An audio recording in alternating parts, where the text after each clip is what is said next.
let's try and help that mood a bit by starting and spending experience points. Gustav, what are you buying? Pissing you off in the role-playing game. Yeah, exactly. I think I'm too sad now. Yes. Well, it fits your character, so it's all fine, you know. Yeah, okay, yeah, there you go.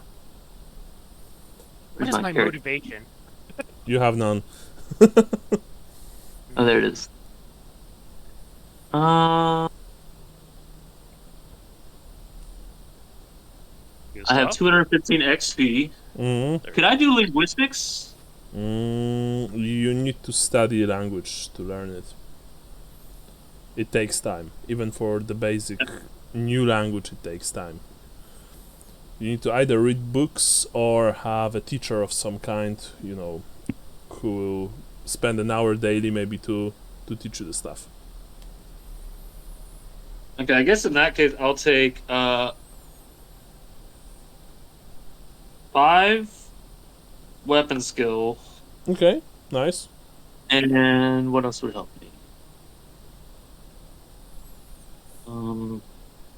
Actually, you can come back to me. Like, Sure. Johannes, what are you buying? Actually, I just thought of something. Mhm. I'm still in the same predicament where I don't think I have anything to buy, but let me look at something real quick. No worries. I'm just trying to find the. I just want to get a clarification question. Can he exit his career and start a new career, or is he just locked in until he can find a way out? I mean, I will allow you, Johannes, to probably exit the career anyway in like maybe In next like a way that it session. makes sense. Yeah, because I don't want you to be locked for X weeks or It's months. like he's going like hardcore religious. I'm just like, Yeah. man, like him going like full zealot would be rad. Flagellant. or well, a actually, priest. my plan is I can tell you what I intend to do. Mhm. If you want to Sure. listen to my character arc, my imagined character arc. So I've been trying to think of what career exit would make the most sense given the storyline. And I was thinking, so the ones that make the most sense out of the ones that are available to me as actual career exits are politician, racketeer, and spy. Mm-hmm. Now, I don't really want to be a spy because we already have 2 spies. Although the skills are cool. Skills are cool. I don't yeah. really want to be a racketeer because I think Brian and I have been having this conversation about how Johannes, if he ever, he wants to keep his identity. He doesn't want to pretend he's somebody else. Mm-hmm. So he needs to not be a criminal in order to try to do his thing. And then politician. I thought maybe there would be something that he could be like, oh, I wanna change the system of how the guild, or how the town councils are run, and just make it all about the guilds and the people, not these fucking merchant families. But that's a little bit of a stretch because I don't know how I'd work that in.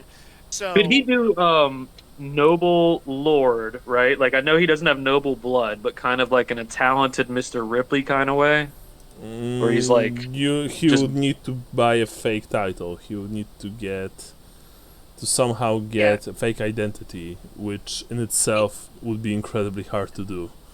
Yeah. Well, that's it. I couldn't be noble lord. I could be noble from this career exit, but yeah, and also that doesn't really appeal to me or Johannes. I mean, like some. I mean, just going around saying I'm a noble is fine, but going to the noble career, not so much. I mean, some character but arcs here- are locked, by the way. Even if you have it Yeah. in your career exits. For example, Right.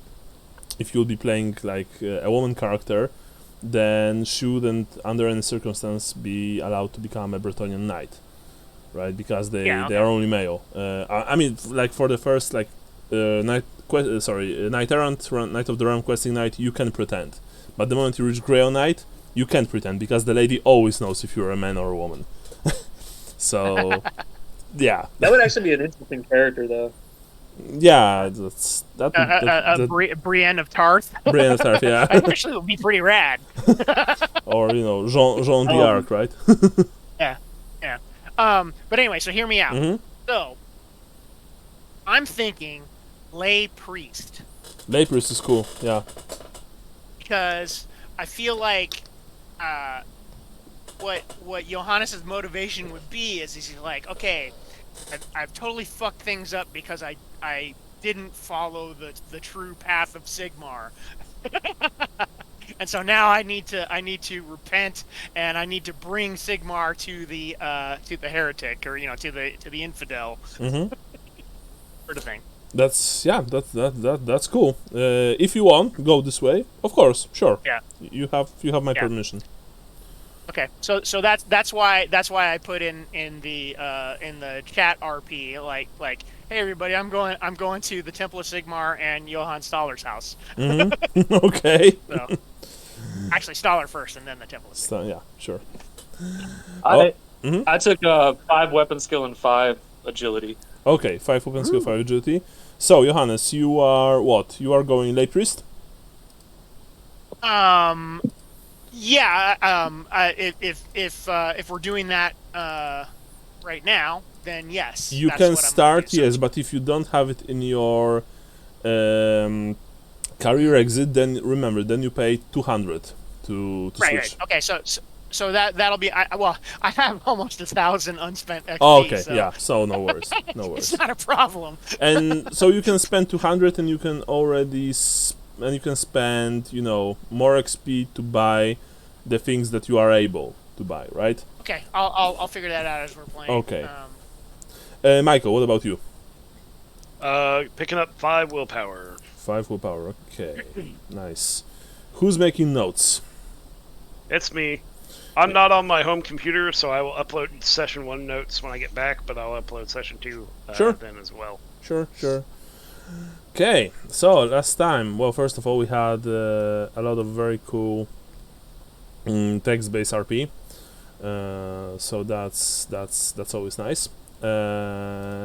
And what we agreed upon is that Lambert and Johannes, you talked to each other and you explained, your various grievances. Right now, you're, I think, pretty much cool. No, we're best buds again. Yes. Yeah. Michael actually asked me. He was like, "Are you still being a whiny little bitch?" And I was like, "Yes, I'm still being a whiny little bitch, but now I'm not a racist whiny little bitch." All right. So that's so good. That's so good.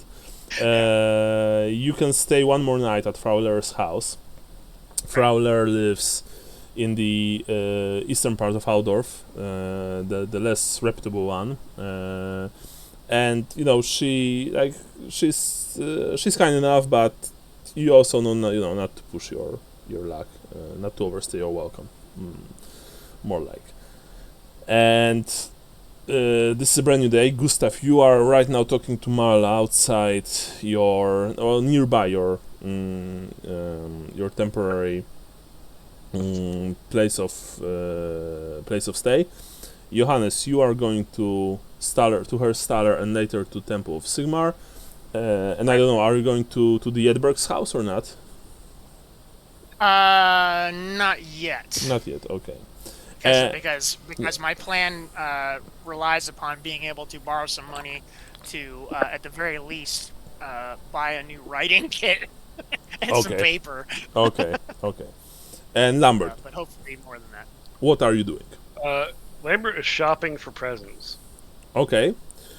So you also left the house early, and what are you buying? I never came back to the house. I slept on the fucking street. Oh, okay.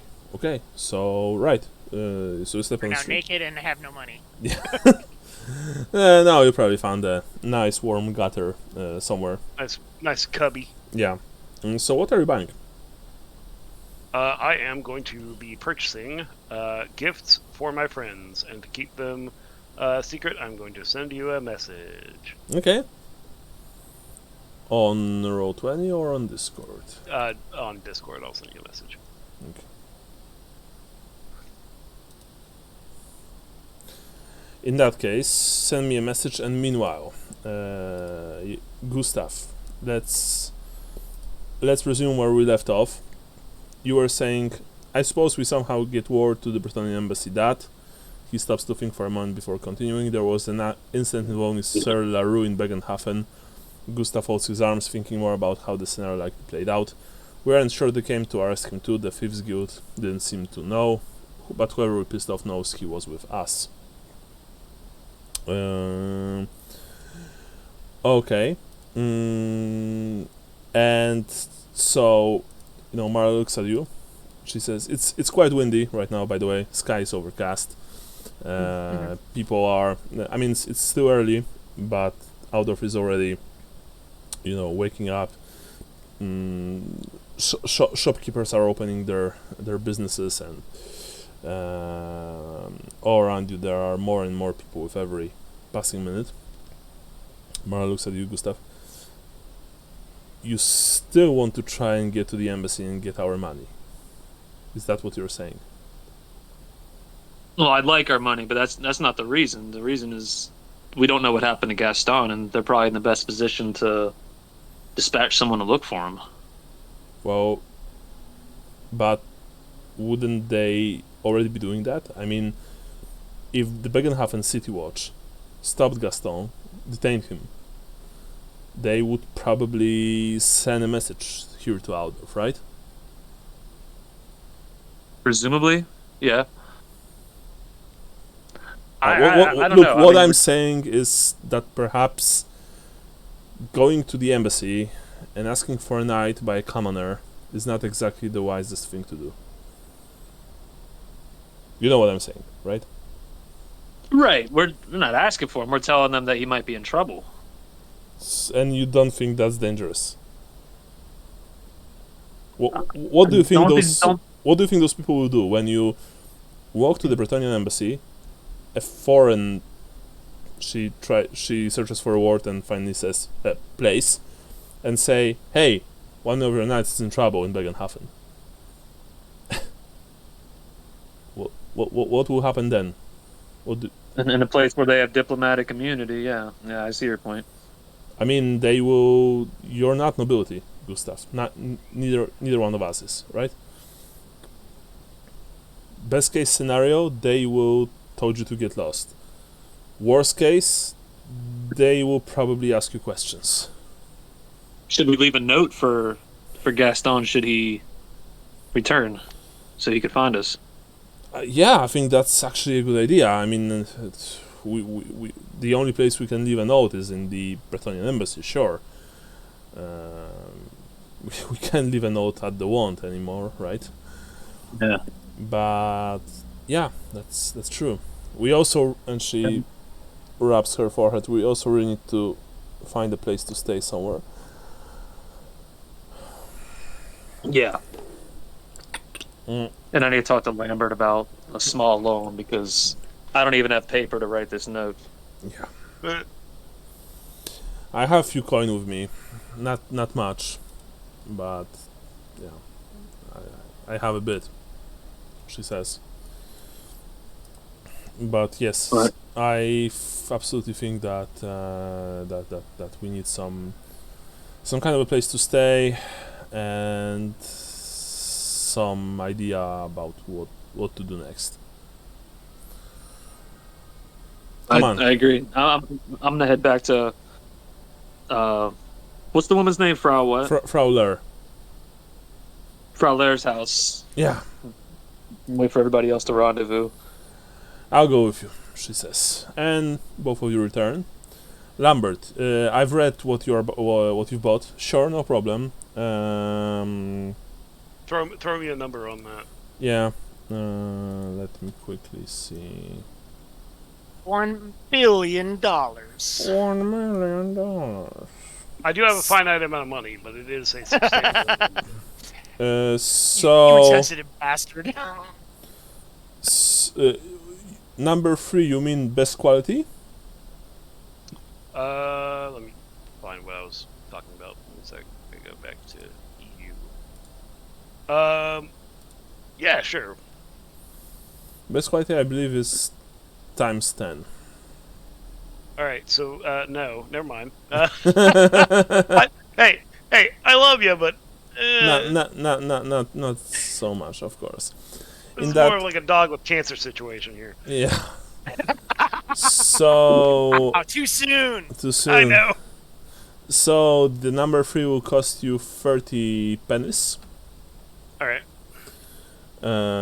Number 2 will cost you a crown and a half. Okay. Mm, That's fair. Yeah. For all the shit, yeah, that's fair. No, sorry. Number one. Crown and a half. Number 2. Let me quickly check. Mm, mm, mm, mm.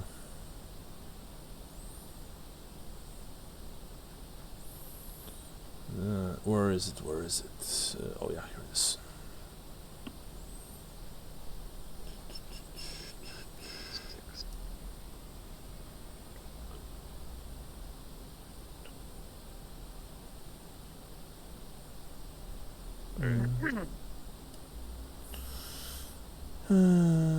Oh yeah. So is that like a jewelry or just a symbol? Yes, like a jewelry. So like like a a necklace. jewelry, it will and it's made from. Silver.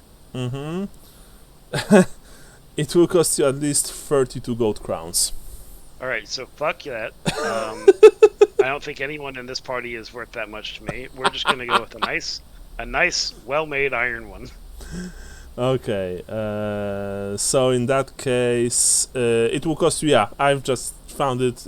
Actually, a crown and a half. That's fine. Yeah. I can work with that. I was right That's the first okay. time. Yeah. That's okay. Because this is a simple one, and the one that I've mentioned is like super fancy. Actually. Yeah. Not for All right. everyone. Not for everyone. All right, let me change some stuff in my notes, and we're good to go on that. And after you've bought all that stuff, it took you probably about an hour to find every single thing. Do you return to Frauler? Yes. Okay. So Johannes and Lambert haven't talked yet. If you haven't returned yet, so that means there was no speech. So after at about, I would say 8-9 a.m. You all meet at Frauler's simple but pretty cozy place. Her son is away. He's running some errands. The woman right now is cleaning their tiny apartment, and she doesn't really. Well, she doesn't, give you any attention. Although you know that she will listen to everything you had to say, because it's about her and her son's safety after all. So Gustav and Marla, you've returned. You see Johannes is preparing to move out, but at this moment Lambert, slightly dirty perhaps, Yeah. and looking like he slept on the street. Definitely smells like rot gut. Yeah, and smelling of booze. Yes, enters the but sober. Just like you gotta bathe that kind of shit off. Yeah. Enters the apartment. There's this quiet tension in the air. Frauler moves to another room, giving you some space. Even more tension. Hi. Hello. So have we already No. apologized, No, or have no. I already No. apologized to Lambert, or is that not not yet. happening? No. Not yet. Okay, Lambert, Debase yourself, fool. Lambert, my friend. I'm so sorry for my madness last night. Lambert flinches back.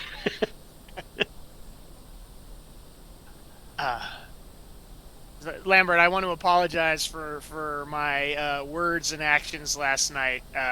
Marla brought me to my senses that I should not judge an entire race Yeah. by the actions of 3 total scumbags. Am I one of those scumbags? No, Oh, okay. that would be Dankmar and the Green Thistle boys. All right. No, that's fair. You've always No, been a good friend to me, except for your heresy. On the note of things I regret saying, if we're all having this, is Marla here? Yes, yes. Oh, okay. On the note of things I regret saying, and my own personal prejudices against certain members of your kind, and the way they have treated my people, I apologize for all of the fucking terrible things I've said about Sigmar. Though I don't think I've said anything necessarily too terrible. I think I've kept it at a midline. I've just shat on priests. Yeah, true. But as a token of that, I got you this nice necklace. Oh, why, thank you. And it's a Sigmar pendant. Yeah, he presents you with a small silver pendant of a hammer. Fantastic. I am greatly honored, Lambert, and I appreciate this gesture. I unfortunately have nothing, no worldly possessions or money to do This isn't a gift exchange. This is not a gift exchange. What I am doing, this is in character. What I am doing is using the gift as a way to apologize, to leave myself with a little bit less guilt than I already feel. I'm showing you that there is more feeling behind this than my smarmy ass can come up with. Yeah, I got it. By throwing money in behind it. Marla looks at all of this with a small smile on her face. Is Johannes here? You are speaking to Johannes. Yeah, that is Johannes. Oh, my bad. I presume Gustav. Yes, Gustav is right next to Marla. All you people Are the same, yeah. Gustav is not here. No, I'm no, here. he is here. He is okay. here. Oh, okay. Sorry, I'm struggling, guys. I'm sorry. No worries.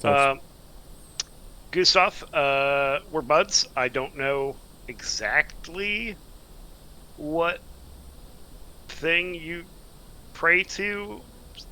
You're kind of all over the place, man. I mean, me too, but I figure this gift will be I figure I'm in the right wheelhouse, and I slide over a nice deck of cards, a new deck of cards.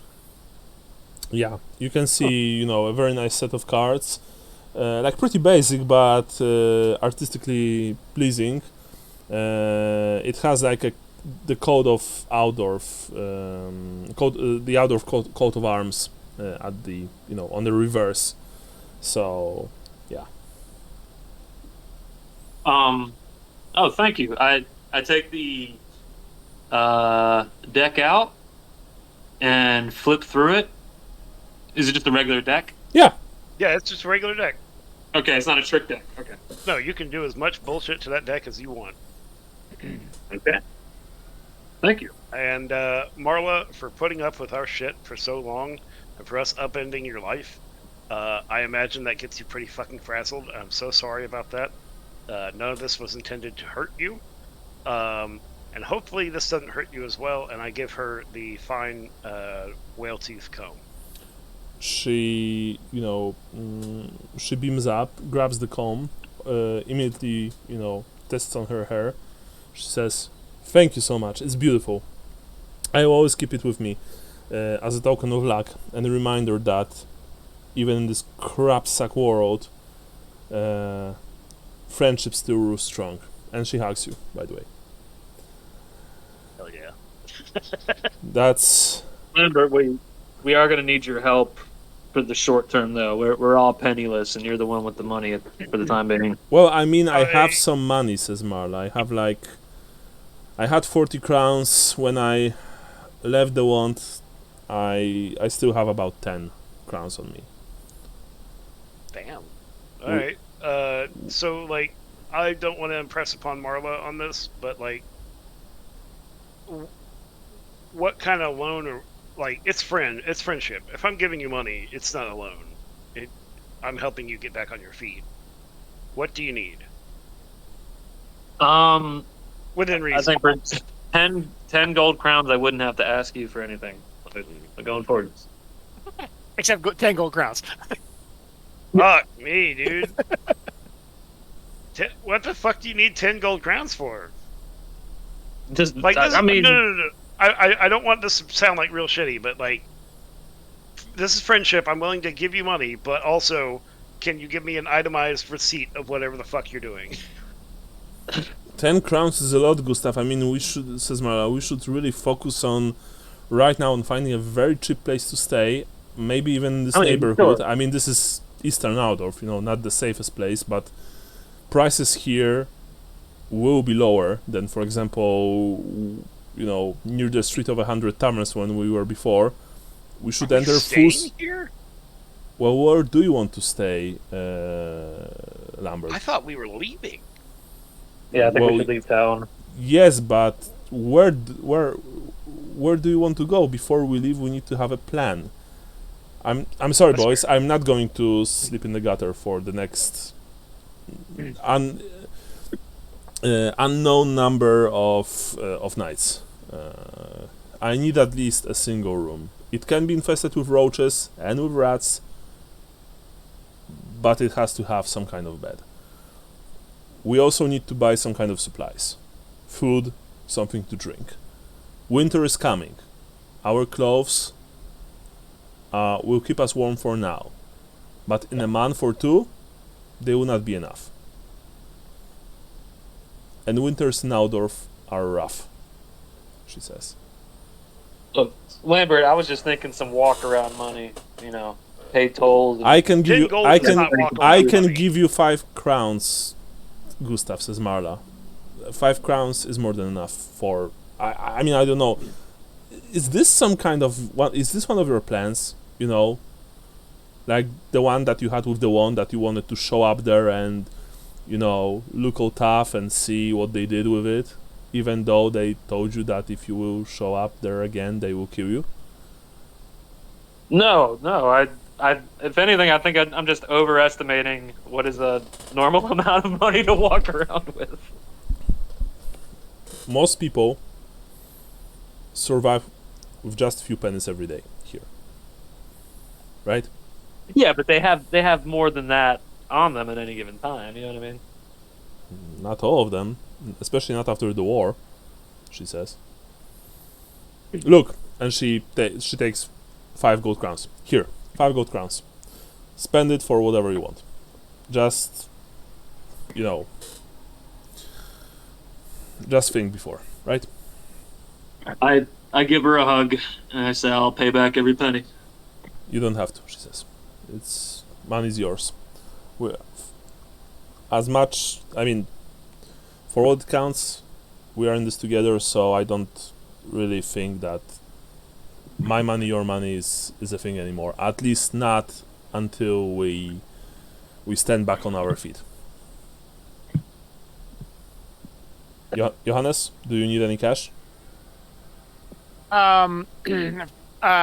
Yes, I do, but my intent is to borrow some from Herr Staller. Herr Staller, she says. Yes. All right. If that fails, I'd be happy to borrow money from you, but I want to speak with him in general, and I want to see if he will lend me some coin. Well, you want to borrow money from him? Yes. How do you intend to pay it back? Well, I mean, as on our adventures, we will find opportunities to make coin, I'm sure, and I will pay him back in due time. Jesus. We should go with you, I think. Boys, she looks at you, Gustav, and you, Lambert. Yeah. Yeah. Yeah, no offense, Johannes, but after your last couple of rants, she says, No, okay. Maybe it would be I- good if you would have someone with you before you say something that you will regret later. That we will all We'll just be regret later. outside. We're not going to intrude. Yes, of course.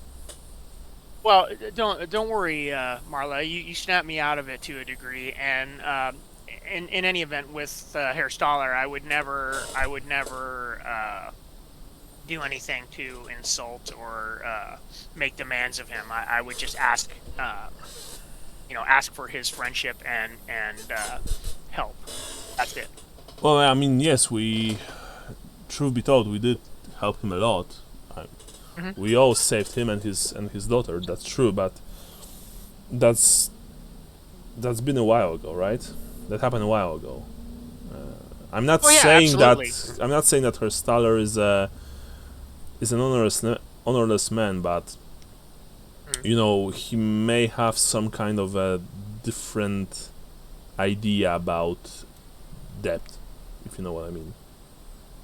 Yeah, I completely understand. And that's just it. I am not asking him to pay a debt to me. I am asking him for help. Sure, I mean, I'm all for it. Yeah. I'm all for it. Come on then, let's go. We can grab something to eat along the way. Maybe a sausage roll or a plate of fried eels. Yes, just not whatever we had last night that made me fart so bad. Yeah. What's the consensus on Marienburg? Marienburg sounds good. It's pretty far away. Says Marla as you are leaving the place, and you are walking towards to the west. I think where far Stalla's away house is what. located. I think far away is what you and I need, Lambert. At least for right now. That's fair. Well, at least it's not Stirland. Yeah, no, that's fair. Man, fuck that place. So, All right, what's that racist? she says, but I don't know where Marienburg is. I never was there, but I know that it's far. How do we want to get there? The trip will cost us a lot. Take a boat. It's the most direct route. That's how I came here. All right, but still, it will cost us, and we'll have to eat and drink something along the way, right? Yeah, but that's something to do today. Is look into the costs. I will see if there is some way that we can get some kind of trade. Get in with some kind of caravan or transporting some goods to Marienburg for Herr Staller or Herr Epberg when I get around to it. Yeah, I want to ask you, Marla looks at you. Do you intend to speak to Herr Edberg at all? Yes, I would like to see. There's a bunch of things I would like to do prior to that, but yes, before I leave town, I would like to speak to Herr Edberg and to Hannah one last time. If Stigmar wills that we should not be together. Gustav and Lambert, you remember that Johannes was supposed to bring back a letter from Bögenhafen, and of course he failed because, well, you know what happened there. So you kind of know that, in that regard, he didn't manage to accomplish Herr Edberg's mission. Are you? Yeah, the only thing we managed to do was deliver the window. Deliver the window and deliver the message to the merchant in Bögenhafen. But Two-thirds. Yes. So, is any one of you saying anything? No. Okay. No, I don't remember that. I don't remember that. Okay. So, okay. Just so you guys know, Johannes is painfully aware of that, and it's part of his plan, his letter writing plan to somehow rectify that by sending a messenger to that guy and getting whatever the note was back. It's just, the time frame is delayed now. Yeah, I figure that's the best thing to do is at least apologize. You know what I mean? Oh no, Yeah. I mean I have to say something, but my point is that I have specific letters that I need to write and send and get that whatever message back from that dude, and so that's all part of my asking for money. Is just like I need to do these things. I stop walking for a second when I have like a realization, and I look at you and I say, we're still wanted men. Like, what if he gets the guards? We'll be right back in it. We're not. I don't. Well, that's why I wanted to go by myself for one thing. Mara looks very alarmed at all of you when you say that, Gustav. And she looks at you. Wait, so do you think that her Staller and perhaps what's the word? Her Edberg, Yeah. They know that. I mean, they've been informed that you are wanted men. I don't believe so, but again, that's why I wanted to go by myself, is I'm only putting myself in danger. You guys can wait outside or do it, see what happens to me, sort of like you did at the Adel Ring. Ooh. Soon. No, I mean that was pretty fun to watch. Yeah. I don't think we could help you if anything happens. Yeah. Well, that's just it. I don't want you to help me. I want you guys to carry on with the plan. Well, I'm just... Mara just says, Johannes, stop with the self-flagellating thing. First of all, we just agreed on helping each other. Now you're saying, oh yeah, we don't need to help you when something, comes up. That's bullshit. First of all. Second of all, if Staller or Edberg, merchants, right, who do business, I mean Edberg does business with people in Bögenhafen, learned about that you're wanted men, I don't know. I mean, Staller would probably not rat us out after what we did to him. But Edberg? Sure, you were wooing his daughter. Right. But you also failed in your task.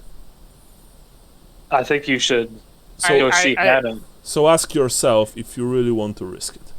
Because if you get caught... I do. If you get caught, it's not like, first of all, you get thrown back into jail. Yeah. But they will also ask about other people, right? They will ask about Gustav and Lambert. Right. Yeah. So you're not just risking yourself. But it's up to you. I mean, I understand if you want to speak to Hannah. I understand that. But you will need support. I would get word to her Staller through Hannah, and that way you're already out of town. You can get the news to him. I mean, as far as borrowing money, I'm not sure that's possible. I mean, but that's the thing. He goes to her Staller to borrow money. Staller, he didn't do this for Staller. The thing in Bögenhafen, right?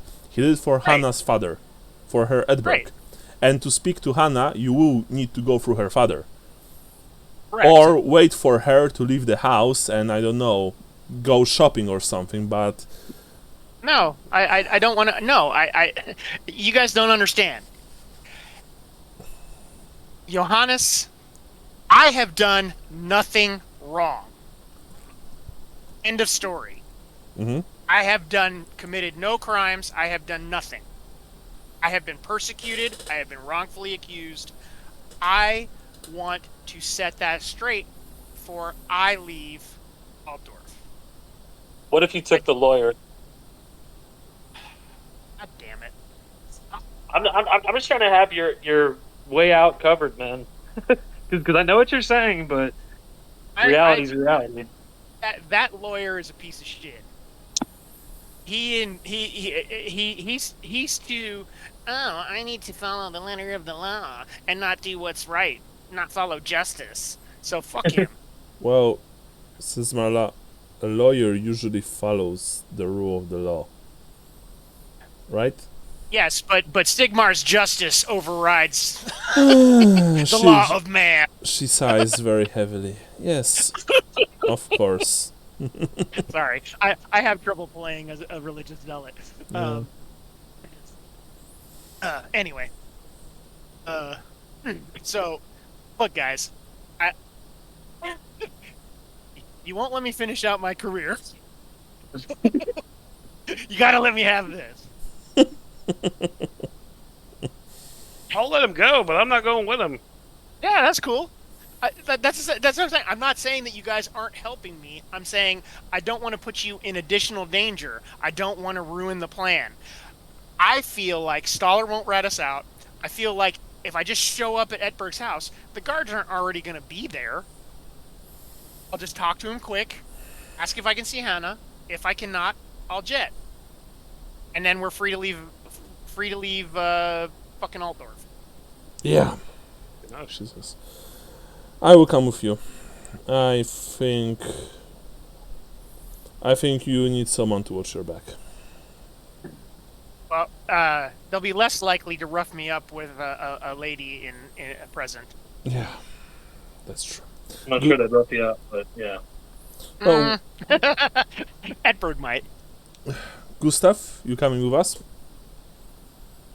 Yeah, I'm not sure. I should go in as well, but I'll Then at least go cover- there. Yeah.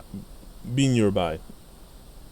And Sandy, before you even know it, you're standing in front of Staller's house.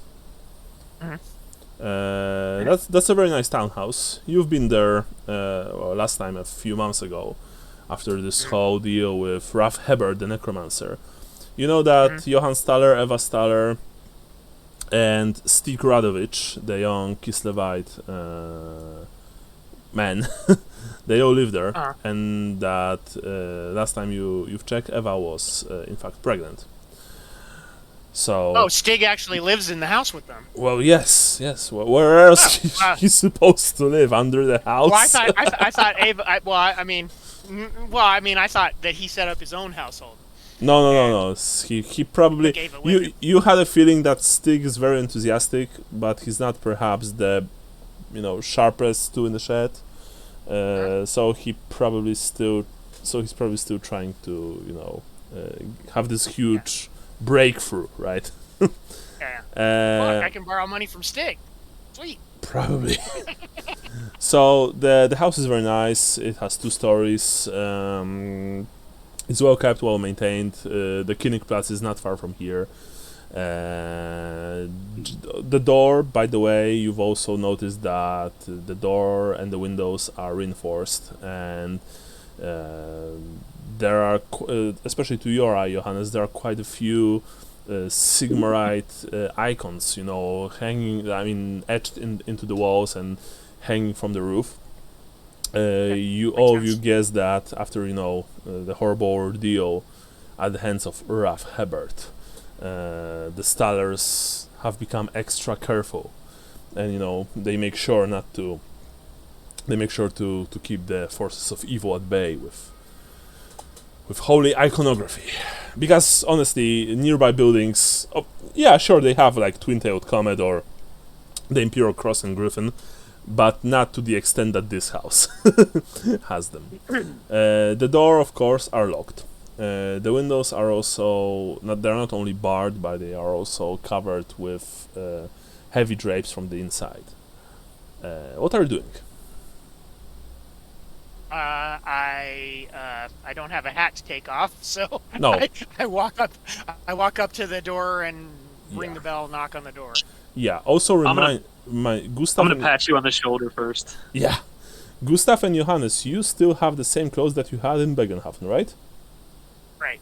So you are very basically clothed, by the way, like a first level character in a CRPG. Yeah. Yeah. No, I'm in some regards, banking on that. Yes. That's why I didn't want to buy new fancy clothes and be like, yeah, I'm Yeah. totally broke. You also didn't really had a chance to bathe. I mean, in Frawler's. I thought I did. You did? Okay. No. I wrote in the RP chat that I was trying to clean myself up. Oh, okay, sure.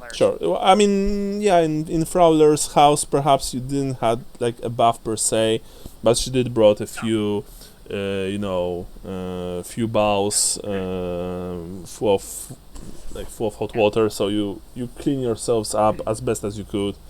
That's it. For example, Lambert, still pretty dirty, still smelling strongly of not so strongly, but still slightly smelling of rot gut. Johannes, you instinctively grab your silver hammer, gift from Lambert. It's hanging on your neck. You feel slightly calmer and more sure of yourself. And what? You knock at the door? Yes, I knock at the door. I also imagine the washing scene at Frauleur's to be sort of like the scene in the 13th Warrior where they're like blowing their nose into that bowl of water and passing it around. Okay. I don't remember that. Lambert, I think you and I should walk around the block. All right. I'll stay with him, says Marla. I'll keep him out of trouble. I will try, she says. Gustav and Lambert, you take a walk around the block. I'm not that bad. Jenny from the block. Johannes, you knock at the door. Marla is standing behind you, clearing her throat. Eventually the door opens and you see a familiar person, a familiar face, I should say. This is one of Starr's servants, a middle-aged woman. Yeah. Okay. She looks at you with a huge surprised look on her face. She looks at Marla. She looks at you. And let me roll very quickly now.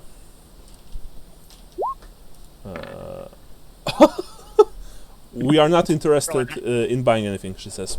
Please go away. Wait. Do I remember her name? Roll me intelligence. Okay. -10. I fail on a -10, and that would be a botch, so I will use a luck to reroll. Yes. Okay, You've passed. You had this brain fart for a second. It was like, she's and then you remember. Her name is Frau Adelheid Kandler. Here. Okay. I'd say, Frau Kandler, good day. I'm sorry to intrude. As I said, we don't want to buy anything. Please leave, or I will call the guards. Please, it is I, Johannes Knappen, and I was hoping to have a word with Herr Staller. I know I don't have an appointment, and I look like a beggar, but I really need to speak with him and ask for his help. By Sigmar, she says. It is you, Herr Knappen. What? What Knappen to you? Sorry. That was fucking horrible. I have fallen on hard times and been horribly abused by some scoundrels in Bögenhafen. I see, she says. By the way, she still has not let you in. Yeah. I need to charm her. No, you can, or you can just see how it will go. She says. Okay, I'll see how it'll go. Well, I mean, Herr Staller is present right now in the house. He has breakfast with young Master Radovich and his lovely wife. I can ask if he'll find time to see you, she says. I would be most appreciative if you could do that for me. Thank you so much, Frau Kandler. Yes, please wait here for a second. Wait outside the locked door. Yeah, I mean, she locks the door in front of your face, by the way.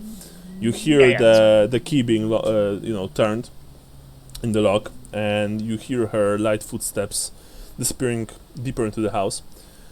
Marla says, that was very nice of her, not letting us in. Well, I mean, she's just, you know how it is when you serve a wealthy man. You need to sort of cover your own behind, as it were. Yes, well, she serves a wealthy man that we've helped to rescue, Johannes. She knows that, and she still keeps us outside.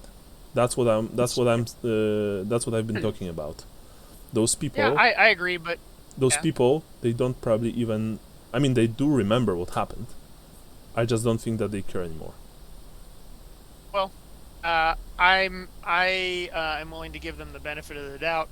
You have a feeling when she says that, you can hear slight bitterness in her voice, like she probably went through something similar back in her day, that perhaps made her not lose faith in people completely per se, but understand that, deep inside, most folk are, well, they are not grateful, right? They will say that they will help. They will say that, if you do something good for them, that they will never forget this. But eventually, a time comes when they simply don't care anymore. Yes, the wealthy and lords and ladies are fickle. I understand. You wait. You wait for a minute, for 2 minutes, for 3 minutes. Gustav and Lambert, meanwhile, you did a tour around, the house, and actually you did a tour around the nearby streets as well. This is like slightly better neighborhood. So the stores here are, of course, they cater to the more wealthy clientele. The inns and eateries are also of high quality, and you can, Gustav, you can smell the mouth-watering scents of good food and good drink. By the way, you haven't gotten anything along the way here, so you are all hungry. You are all very hungry. Actually, your stomachs are growling. But you also know that eating in one of places like the ones nearby, it will cost you. Maybe not like normally. It won't be too much of a problem, but with your very limited funds right now, it will make a dent in your finances. Eventually, the door opens, Johannes, and a man steps outside. The man is tall. He has very wide shoulders. He's clean shaven, and given the fact that he's armed and lightly armored in a studded leather, he has a club hanging at one hip and a dagger at the other. You can tell that he's probably some kind of a bodyguard, perhaps a mercenary. He also has quite a sharp look to him, like he's not just dumb muscle. He goes outside, he closes the door behind him, he looks at you, Johannes, he looks at Marla, he nods and says, "Ma'am." Marla, you don't see her because she's standing behind you, but you can feel her going pale. Like, this guy is head taller than you, and he's wide. On behalf of her staller, I need to ask you, sir, to leave the premises of this estate and never come back, he says. Yes, sir. Thank you. Thank you, sir. Have a fine day. Yes, you as well. May Sigmar bless you. Always, he says, and he actually, you can see that he has this small wooden twin-tailed comet pendant on his neck. He's actually very polite. He waits for you to leave. Yeah, I absolutely leave. Right. You leave. When you turn around, you can see that Marla is indeed white on her face, but you can also see the hurt and the "I told you so" look of her eyes, in her eyes. When you when you leave the place when you move like maybe 5-10 meters away from the door, you can hear the door being opened and then closed again by the bodyguard. You can even from this distance you can hear the sound of the key being turned in the lock. Marla is not saying anything. Same. Well, Marla, I I see now you were right about a lot of things. It appears that my ideas of fellowship and you know, watching out for people are not held by everyone, and that the rest of the people in this city view doing things as merely transactional. We did them a service, they paid us for the service, and we are no better than a cobbler or a seamstress to them. Thank you for opening my eyes. It would appear that being a merchant, I was not destined to be a merchant, because I am not transactional. I do things to help people, as Sigmar would want. So let us leave this place, and I will figure out how to pursue my plans some other way. She nods and she says, Yeah. Let's find Johann, Gustav and Lambert. She says, you can hear sadness in her voice. Yeah. Look, Johannes, she actually stops you and she looks you deep in the eyes. What you said right now is mostly true. I just want you to understand that what I said didn't mean every single person in the world. People like Staller, like Edberg, yes, they view the world as a transaction. Herr Edberg would only allow you to marry his daughter if you would prove yourself as a merchant, right? He wouldn't care. He wouldn't care if your feelings for her and her feelings for you were genuine. You were only allowed to marry her when you've proven yourself. That speaks a lot. And I mean, Staller, what happened right now, it's because of Edberg, you know that. Staller didn't have anything to do with your trip to Bögenhafen. Edberg did. That means that someone in Bögenhafen informed Edberg about your predicament, and he probably, you know, spoke to Staller, right? Told him about everything. Alright. Yeah. But I want you to understand, I don't believe that every single person in the world is like that. If I would, that would be incredibly unhealthy. I hope that you understand that. Yes, I understand, but that's why I have taken what you said to heart, and I agree with I think Herr Edberg is even more transactional than Herr Stallers. I think Herr Edberg will probably, if you go to him, he will have you arrested, or at the very least beaten, or something like that. No, I have no intention of going to see him now. I am going, like I said, I am going to conduct my plan. I think that we're on plan D now. I will still write my letters, my nasty letters to people. Well, not nasty, but you know, my letters to people. I'm sorry about, you and Hannah, she says. But yeah, me too. But hey, maybe in Marienburg, there will be lots more other Hannahs there. Yeah. Yeah, come on. I'm sure I can find a different Hannah every night. Just yes, as long as you'll be able to pay. Yeah.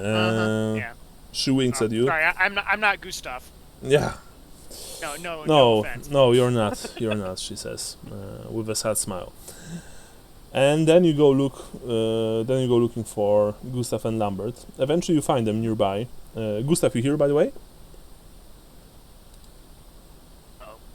Brian? Oh, Brian is quiet. Oh, sorry, I was muted. Yeah. No worries. Yeah. Gustav, you're staying with Johannes when you see, with Lambert, and you see Johannes and Marla coming from around the corner, and they also spot you, and they head your way. That was a little too quick. No, it was about the right amount of time. Yeah, they're not going to get any help, and going to visit Herr Edberg is most likely a terrible idea. So Staller has rejected us completely. He knows what happened in Bögenhafen? Probably. Most likely, says Marla. Probably Edberg told him. So I look at Lambert and I say, we need to get moving. We need to see how to get out of the city. I mean, the girl says, I don't think they will send anyone our way. They know that it would also mean probably some kind of a hassle for them, some kind of trouble. But we can't... Yeah, but if they know, other people might know that we're back. Well, what other people? I don't know, the law. The Verenians or the city guard, or I don't know. But that's what I'm saying. Probably they didn't inform anyone, unless Johannes unless Johannes would visit her Edberg. They will probably not send anyone our way, because it would also mean some kind of hassle for them. Although, I agree, says Marla, that it's probably time for us to leave Aldorf. Yes, there's nothing left in this city for us. Not anymore, sadly. So let's make preparations to leave. So that entails I may need to borrow some money for a writing kit and some paper, but it entails I need to go and pray to Sigmar and see if I can speak to a priest. All right. Lambert, you here, by the way? Yeah, I'm back. Okay. You heard what happened? No, I just got back. I was. All right. So, Sean, maybe do a quick recap for Michael, if you can. So essentially, I showed up to the Staller house, and they sent out a armed guard to tell me to fuck off. Yep. So we deduced from that Etberg has had word from Bögenhafen, told the Stallers, and none of these people are going to help us. Sounds about right. So I am on board with leaving Altdorf in the next day at least, but I still need to do a couple things. Gotcha. So you're Johannes, you're going towards the Grand Cathedral of Sigmar, yes? Yes, I am. Okay. Gustav Lambert, you follow him? Yeah, I think we should stick together. I could use some more, like another sash, if we're going to the Temple District. Sash? What do you mean? Yeah, I don't know. Oh, yeah, maybe I shouldn't. No, I like don't know what you mean. yeah. Maybe I need to leave the Shalayim thing Oh. behind. It's just kind of a knee-jerk reaction now. Well, it's up to you. So if that's what you want, of course. No, I'll just go to keep Johannes safe, I guess. I think we should go to the docks and start seeing about the passage out of Altdorf, though. Mm-hmm. Okay, so you first of all you walk towards the Holy Temple of Sigmar, also called the formally, that's called Cathedral of Sigmar, Risen and Transformed. It is very close to the Imperial Palace. in the most prestigious part of the city. It also takes quite some time to reach it, actually, because, well, you know, it's rather far away from where you are right now. Okay. However, also please deduce like 2 pennies each for crossing the bridge. Somebody will have to pay for me because I have 0 money. Marla actually pays for you in that case. 4 of I you. have the clothes on my back and the necklace around my neck. Yeah. That's it. And truth be told, Gustav and Johannes, you actually remember this is autumn, and you feel the chill, you feel the cold. The wind, especially when you are crossing the river, is punishing.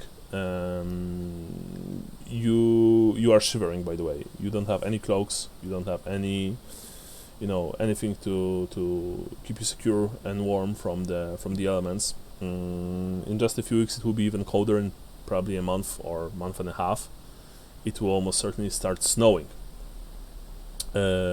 Gustav, you realize one thing as well. When you travel to Marienburg, it's like northwest. Putting aside things like various dangers associated with those areas of the Empire and the Old World right after the Storm of Chaos, it will get even colder the further you go. You will need some kind of clothing. You will probably need at least a blanket or 2. Only going to get worse from here, guys. You're not helping, Gustav, says Marla. as you are,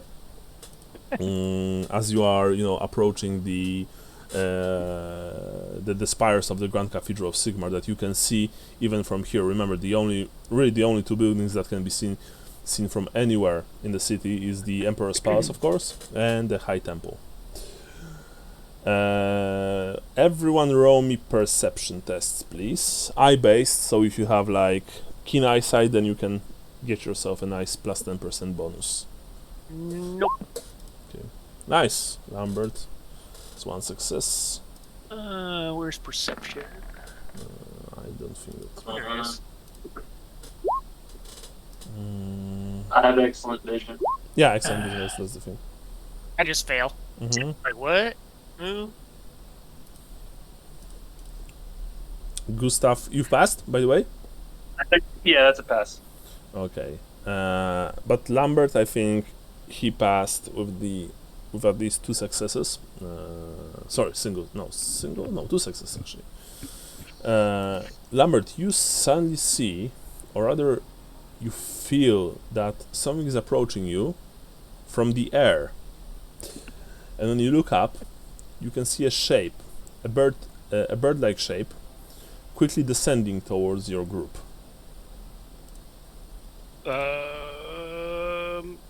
Nope. I just sort of break away from the group a little bit. It says prey instincts kicking in. You the prey instinct. so like you break away, so you take like a few steps to the right or to the left. To the right, yeah. Okay. Guys! I'm pointing up in the sky. When he points up, you probably all look up, right? Yeah. And you see it. It is a bird. A large raven swoops down from the sky, and it does, in fact, look like it's about to strike Lambert with its beak, but at the last possible second, it slows down, extends its claws and lands on his shoulder. The bird is heavy, and from up close, Lambert, but all of you see this, you can tell that it's no ordinary bird. It's a raven, sure, but you've never seen a raven. Come from the darkness. Well, it actually came from the sky. That is not right, but yeah. yeah. I'm saying it's not a bad omen; it's a good omen. but you've never seen a raven that actually has like leaves growing in between its feathers. Its beak looks like it's made actually from petrified wood. Its eyes are the color of healthy forest pools, and there's a symbol on its forehead, a spiral. You've seen this symbol before, and then you remember where you've seen it. It was present on the robes of Magister Corbinian Shrek and on the walls of the Jade College of Magic. There's a small scroll tube attached to the raven's left claw. The raven, by the way, looks at all of you with disturbing intelligence. It's like you've never seen an animal that had eyes like that. I take the tube and just kind of mutter, "Stop judging me." It cocks his head, and you swear to God, it squints. Can I put my hand out to see if it like climbs into my hands? Yeah, it does. It doesn't utter a sound, by the way. It's completely silent. But it is a living animal, you think. You can see its, chest moving up and down. Is there a message or something attached? I have it. Lambert has this small scroll tube. Yeah. It says, "Fuck you." The scroll tube is actually, well, it's not really a scroll tube. It's made from wood with a wooden cap, but it's also sealed with red wax bearing the same sigil that the raven has on his forehead, this like spiral, or rather maybe I would say in this case a triskel. Is that the word? Triskel? Triskel? You know what I mean. I don't. No? It's whatever. Okay. It's Triskel. Triskel, yes. Triskel. You open the scroll? Yeah. Okay. Inside, well, I mean, the moment you open the scroll, by the way, the smell of fresh pine needles hits you square in the nose, of healthy sap and of deep forests. It's rather incredible given the time of year. There's a single, very small piece of parchment inside.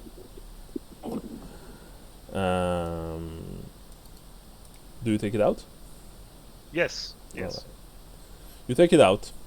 You open the parchment. I presume that everyone gathers around you to take a look.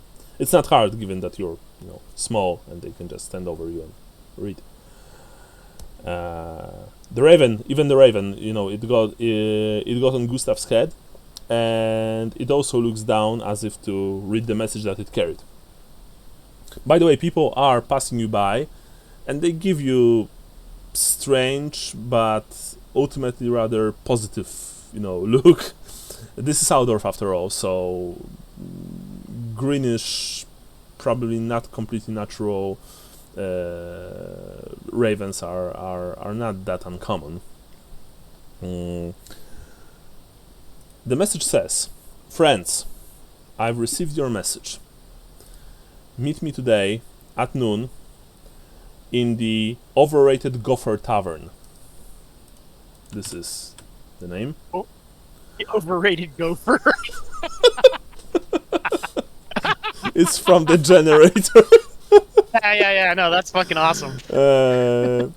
Near the in the docks, on the on the south bank. You know that you'll probably have to ask a few questions how to get there. I'm sorry, guys. I had to step out for a second. What was the message? Meet what's his nuts at the Overrated Gopher Tavern. Corbinian Shrek. Yes, and it's signed Corbinian Shrek. Corbinian Shrek asks you to meet him at the Overrated Gopher Tavern at noon The tavern is supposedly located somewhere near the docks on the south bank of the city. So, the south bank is where, for example, the Grand Cathedral is, as well as the Emperor's Palace. Okay. You still have, like, I would say, at least 2 hours, or maybe an hour and a half before the meeting. And he also wrote, if you agree to, if you want to meet, then place the parchment back into the scroll and attach it. To Raven's Claw. I will do that. Sure. You do that. You place it very tenderly in this small, like leather contraption holster that is attached to Raven's Claw. The raven nods its head, and then, without a warning, it shoots back into the sky. From no, it was on Gustav's head actually. So, but fortunately, even though its claws looked sharp and long, they didn't even left a single mark on you, Gustav, nor on you, Lambert. The ghost. I mean, the raven felt very real. It also smelled funny. It smelled similar Like a to ghost. to the interior of the scroll tube, or rather the scroll container. Had new car smell. Yeah, exactly. Yeah, like those small, pine hangy things. Yeah. Can we take 5 for a pee break, or can I Yeah, just step off for 5? Sure. All right. Let's take 5. Yeah, piss break is actually a good idea. Yeah. Alright, cool.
I'm here.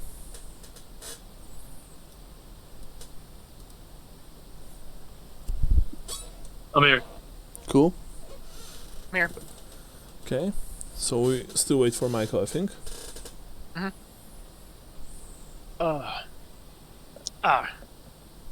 So, I also had a tertiary plan Mm-hmm. of visiting Karsten and the Talians. Okay. Because I wanted to see how much it would cost to variously keep tabs on, get some of my stuff back, possibly mutilate or kill certain people. How much would that cost? Mm. So I see that Johannes can't just let go. Well, this is something that I wrote prior to having all of my dreams, hopes and dreams dashed. So I probably will let it go because like getting back Stahler's dagger. Fuck Stahler. Yeah. I hope that guy gives it to a whore to pay for it.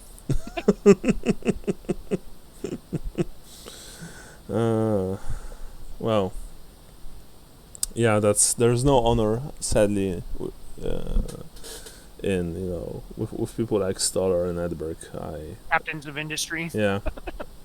These are the tech bros of These Warhammer. are like Warhammer version of Zuckerberg and Elon Musk. I actually that comes across. Yeah. We're going to Mars. Yes. Fuck all you people who can't afford healthcare. Mars is important, sure. Actually, Yeah. Mars is important. That's true, but still. Well, it's only important in that we have to plant the American flag on it first. Yeah. And get the mining rights or whatever, the mineral rights. All fucking bullshit. What is Elon up to these days, by the way? What is what? What is Elon? What is he up? Yeah. Oh, Elon? I have no idea. He's been keeping himself quiet. Yeah, that's what I've. It's been mostly about Trump, either falling asleep at his parade or leaving the G7 early after saying that Trudeau kicked him out. I just love that Trump said that it was a mistake to kick Russia out of the G8 group. Really. Yeah. I'm back. Sorry about that. Sure. All right, we're good. Okay. Everything fine, Michael? Yeah. I'm just having to run back and forth for a lot of stuff. Okay. Actually, you know what? So, I was looking at things. I feel like I might be able to take a couple of skills and stuff now. No problem. Sure. Would I be able to take all the talents? Etiquette, public speaking, and resistance to magic? Yes, because those are talents. You don't really need to learn them. Sure. Okay, so I will take those 3. And then, would I be able to take magical sense yet, or no? Magical sense? Yes. I don't even know what it is. Is that a talent? It's a skill. It's a skill. Yeah, so the only 3 skills I have are etiquette, public speaking, and resistance to magic. Wait, Lay Priest has magical sense, really? That's what it says. But I'm not technically. I haven't been ordained yet, or I don't know how lay priests work if they need to be ordained.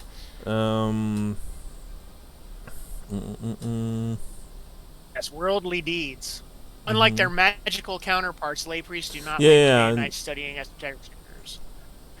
To achieve communion with the divine, instead, lay priests deliver sermons to the common folk, for ultimately, the faith of the masses is what elevates gods above demons. Let's say that for now you can't take magical sense yet, but you will be able soon. I would also like for you, if you went the lay priest route, to start RPing it. So you will need to to become a religious, maybe even a religious zealot, I think, honestly, or at the very least, very annoying, converted, holier than thou person. which honestly is very interesting to RP, I believe. We'll see how I do. It's not. Yeah. It's not something I'm familiar with. Yes. That. This would definitely be tricky to RP. Especially since what is happening to you right now, Sean? I always envision this like the people. A good example, I believe, would be Bush Jr. Who were partying in their early teens or 20s. Right. Taking drugs, sleeping with everyone, drinking a lot, and then suddenly they had this come to Jesus moment, and they turned literally 180 degrees towards faith, and now they just can't shut the fuck up about this. I think. Well, I think I was always a religious type, but I think where Johannes is going is that I tried to make it in the worldly world, and that totally fucked me over. So now I'm more concentrating on my spiritual world. Yes, so sermoning, citing scripture, stuff like that. Also, not just to random people, but also to your friends would probably be the way to go. Even if it will be very irritating in the long run. No, it'll be irritating. Yeah. Where is the lay priest career? Lay priest career is only in the career compendium. It is a career made specifically for career compendium. There are a few careers like dilettante, for example, and lay priest, and you can't find them anywhere else. If you enter the career compendium and you see in the brackets the word new, this means that it was a career made specifically for this book. It's on page 131 if you have the PDF or physical copy. I have both. Meters, that's okay. Yes. And the other thing that it notes is that apparently the Cult of Sigmar has some special talents. Or not talents, special skills. It says skills and talents. I have to look at it again. But I won't go into those wait yet a second, guys, please.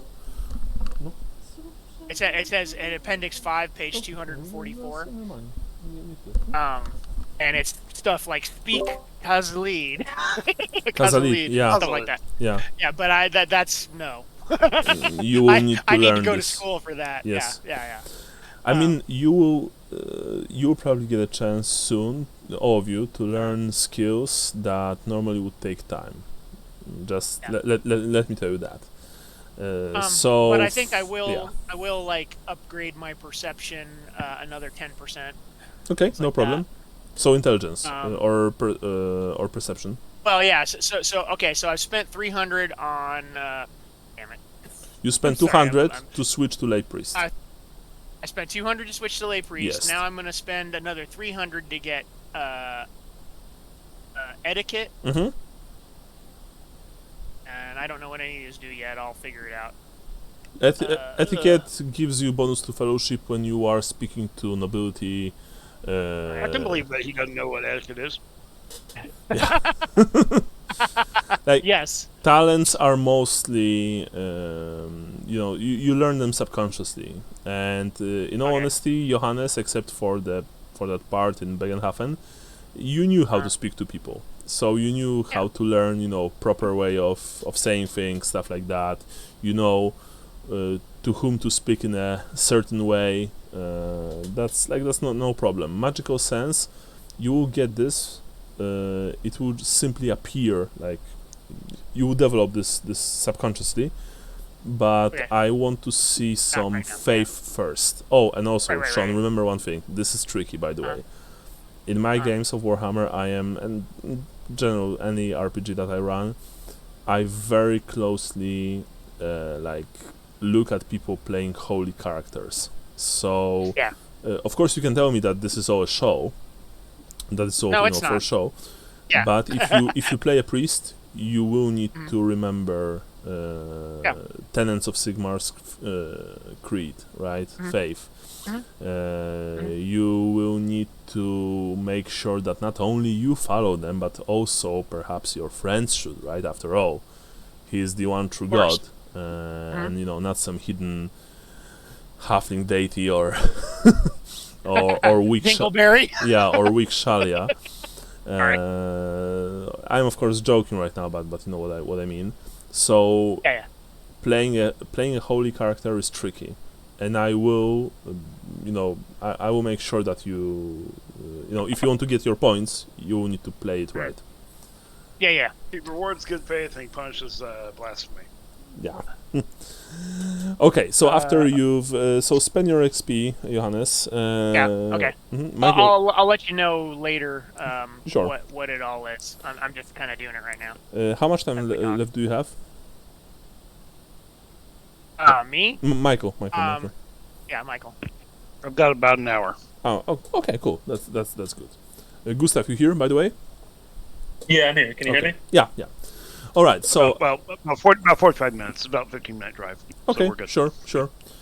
So after the Raven left, you are still going towards the Cathedral of Sigmar, or are you immediately trying to find the overrated Gopher Tavern?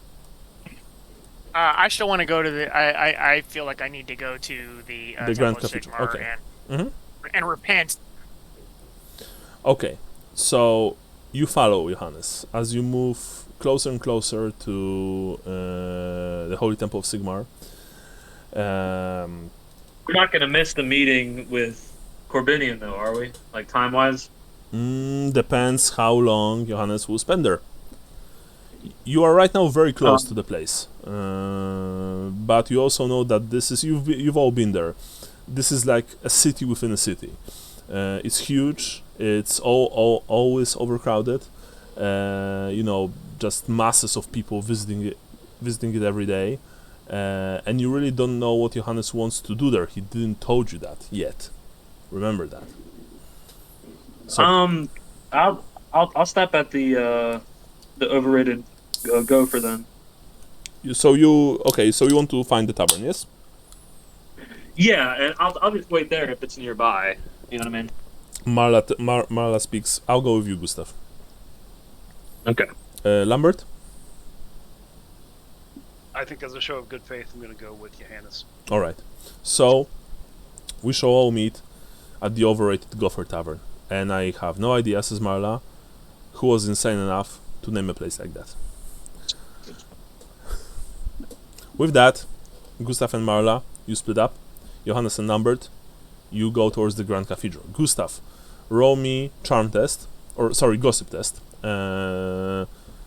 Basic, to learn where the place is located. You've passed?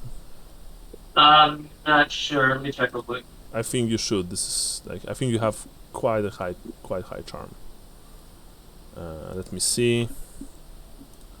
No, you failed by 3 actually. So this means I'll use a look. okay, sure. Nice, and a couple of successes as well.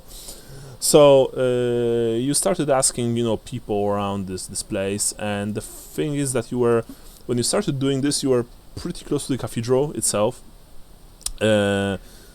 Because of that, you and Mara, you decided to move deeper into the side streets to maybe find places where you'd be able to have a bigger chance of learning where the tavern is, and eventually you were given directions. It took you about half an hour to reach the place. It's located in the South Bank, but northern part of South Bank, as funny as that sounds. So it's closer to the city walls. It is also located in the docks, near in the northern parts of the South Bank. However, this part of the dockside is obviously rarely used, and when it is, it's probably utilized by private boats, private people, not companies, not merchant companies, not nothing like that. during the day, it looks like a relatively safe place. Of course, there are like lots of, river, like river-loving folk, like fishermen, dockers, stevedores, and young kids running as errand boys and girls. The watch here is also like present in large enough force to probably make it a pretty safe place during the day. However, Gustav, you have a feeling that during the night, lots of buildings here, they look a bit shady. You guess that some of them are probably used for maybe not criminal enterprises, but as shady drinking halls and gambling dens, stuff like that. So yeah, that's that. Okay, you find the tavern, the overrated Gopher Tavern. It's located right next to the river Reich. On the sign, there's this strange animal. It kind of looks like a beaver, but without the tail, and it's making this goofy, slightly ironic face. It has very big frontal teeth. The sign also says proudly the overrated Gopher Tavern. You enter inside, I presume, Gustav, yes? Yes. And to your surprise and perhaps disappointment, because Corbinian chose this place for the meeting, it looks completely normal. There's nothing unusual here. There's no suggestion that this place is magical in any way, that it is in fact frequented by people from the colleges of magic. There are also no gophers, like stuffed gophers, hanging from the wall. In fact, there's a stuffed moose head hanging above the fireplace, but that's it. People here, there are not too many of them, and mostly there are dock workers who probably either have a short break or have not started their shift yet. The bartender looks incredibly bored, and when you've entered the place, he simply sent a single glance towards you and then returned to reading some kind of a penny dreadful. Yeah. So Marla said to you, "Find us a table, I'll grab us something to drink." And some lunch, please. I'm starving. Oh, yeah, of course, she says. With that, she went to the bar, talked for like a minute or two to the bartender. He eventually put away his obviously very entertaining and fascinating novel, went to the kitchen, and it actually took like maybe 10 to 15 minutes, but in the end he emerged with there are no serving boys and girls here, it's only him, you think, with a large wooden plate. On the plate is a huge portion of carp with butter and garlic. There's also a large loaf of black bread, slightly stale, but still looking good enough. A few smaller bowls with nuts and dried berries, and two large steins. Ignore this row that I just did. Two large steins of, cups steins of bog beer. I don't know if you ever had bog beer. It's actually pretty good. It's very popular here in Europe. Not sure if it's popular in the States. I never heard of it before. Yeah, it's called, like, the common name, if you translate it to English, it would probably be goater, from the name goat, from the word goat. it's pretty strong. Like it has 6% alcohol. It's Okay. also dark. So yeah. Okay. Yeah. I did make a beer one time from a recipe called Goat Scrotum Ale. That's nice. It was a dark beer. Cool. I've had like Bog Myrtle before. It was probably Like- bug beer. Yeah. Very, very slightly bitter. Mm-hmm. Oh, Yeah. and sorry, No, I know it's not necessarily dark, but it is one of the stronger normal beers that you can have. So anyway, Gotcha. you and Marla, Gustav, you get a big stein of bog beer. You immediately start devouring the carp. Marla, it's slower. You know that she probably had a chance to eat more ever since that whole deal with the wand. So she lets you just devour the portion, and soon, fortunately, you feel a lot better. Your stomach is full of relatively good food. It's nothing special. In the one, there was definitely, they definitely had a better cook, but it's good enough, and it's not slop. So Mara Mara leans back in her chair, takes a sip of the beer, and says, "Now we just wait for the wizard. And for our friends," she adds. And I mhm. hold my glass up to cheers hers, I guess. Yeah, she cheers you back to our new beginning in Marienburg or wherever it will be. She says, "I hope that this time we'll have more luck, and the gods will smile on us." And Mhm. Cross my fingers over the glass when she says that and nod. And you take a long sip yourself. Speaking of the gods, Johannes and Lambert, you arrive eventually at the Domplatz, the spiritual heart of the cult of Sigmar. It is not just a religious center, the Platz is a natural city hub for people going about their secular lives. The cathedral is a place of pilgrimage and a focus for other visitors to the city, so street entertainers, beggars, hucksters and pickpockets are all part of the daily crowd. However, it is mostly a very safe place, regularly patrolled not only by the city watch, but also by guards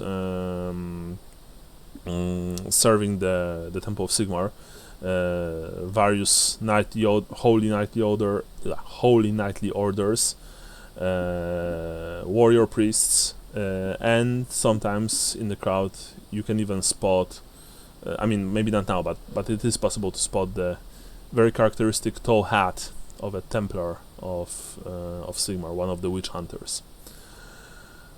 You pass the hammer bearers guarding the entrance to the cathedral. You enter inside. It smells of incense. Johannes, you practically can feel the faith coursing through this place, and actually, that's the thing. Not practically, you can feel the faith. You just realize that something changed.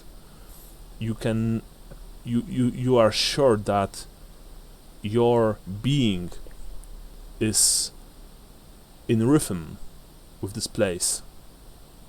Like every single step that you take in the Grand Cathedral of Sigmar gets you closer and closer to your god. Lambert, if you look at Johannes, you can see that with every step his face gets like brighter, perhaps. You can see small smile emerging on his lips. Oh, you got a funny joke? He also looks like like a blind person, like he's looking somewhere but not really looking there, like he just sees something that you don't. Johannes, you want, with every ounce of your being, you want to just fall to your knees and pray loudly, but you know that perhaps this is not the right thing to do here after all. And, this is the Grand Cathedral. even this sign of piety would be, I mean, it would be welcome on one hand, but on the other, some people might think that this is too much. Okay, so I can't do my joke then. Okay. What are you doing? I am looking for a priest. You don't need to roll anything. There are so many of them here. Clerics, priests, a couple of warrior priests, actually, you know, looking sternly at people passing them by. Hammer bearers who act as guards in this place. Everywhere you look, you see priests of your god. Holy men and women, mostly men, serving Sigmar. I try to suss out one that seems to be not like they've eaten a bag of lemons. All right. So in that case, so someone who seems friendly. all right. Remember one thing: Sigmar is mostly a rather stern god. He does not. I understand. He does not, gather to him friendly people. Although, of course, it would be unfair to say that all Sigmarites are heartless, bastards with sticks up their asses. There are even entire. I mean, you only maybe heard about this, but there are entire orders dedicated, Sigmarite orders dedicated to helping poor and those who are less lucky than other people in the empire. So you don't have to roll. It takes you maybe like a minute, 2 or 3, but eventually you locate an elderly priest who just finished speaking to a young couple. The woman was obviously pregnant, and you see that the priest tried to perhaps offer the couple some words of warmth, of support, because both of them were in tears when he finished speaking to them. He blessed them as they were preparing to leave, and you see that when they are leaving, he looks he looks at them, he looks at their backs with this slight warm smile on his face. He is a stooped man, elderly. He definitely doesn't look like your typical warrior, like priest of Sigmar. He has a simple hammer hanging from his belt. It's not even a weapon; it's like normal hammer, and a hammer medallion with a twin-tailed comet motif hanging from his neck. He also looks at you, even though you are standing like 6 meters away from him, and through the crowd he looks you directly in the eye. His eyes widen. He probably waits for you to approach him. Yes, I approach him. You approach him. Lambert in tall, Yeah. I presume, right? Yeah. He looks at you. Sigmar smiles upon you, boy, he says. Sigmar be praised, Father. I have felt it since I have entered. Now I feel and like forever. Yeah. He says, Amen. you have been chosen.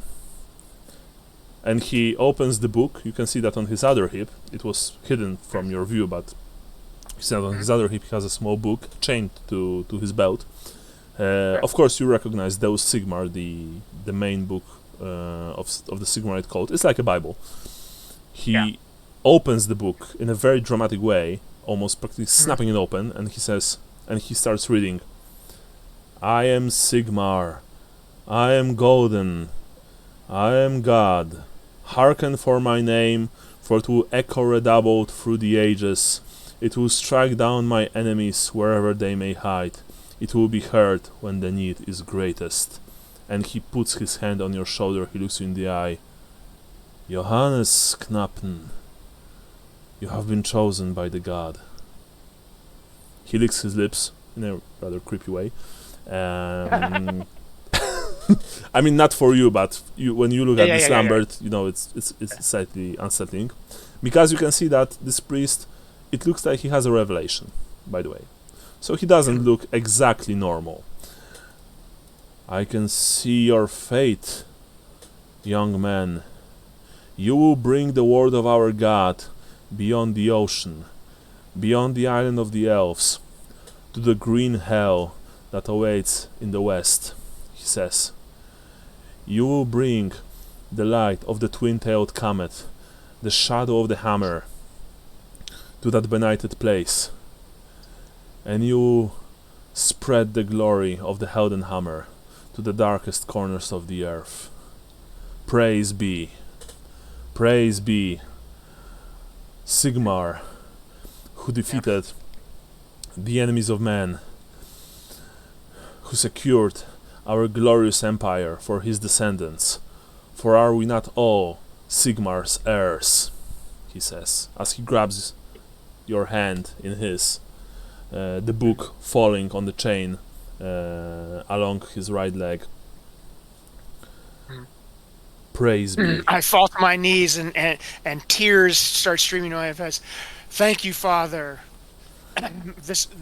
My worldly life is shattered, but my spiritual life is now whole.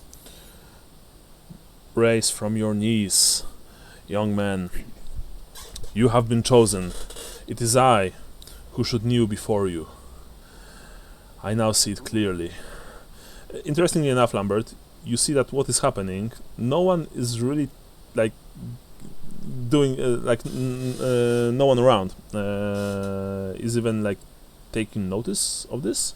It's probably pretty normal. It's probably a pretty normal thing here, or maybe it's not for the eyes of everyone. You don't know. He helps you get up, Johannes. Well, I'm looking at it. Yes, he grabs your face, and only now you realize that you know tears are streaming down your cheeks. The priest leans forward and kisses your forehead. Be strong in your faith, and know that a great destiny awaits you and your comrades, your friends. But only together you will be able to succeed. Only together you will be able to do Sigmar's work. Now go. There are no words left for me to speak to you. There are no more words needed. You have been chosen, Johannes. And once again you realize that you have not told him your name. Yeah. I will pray for you every night from now on.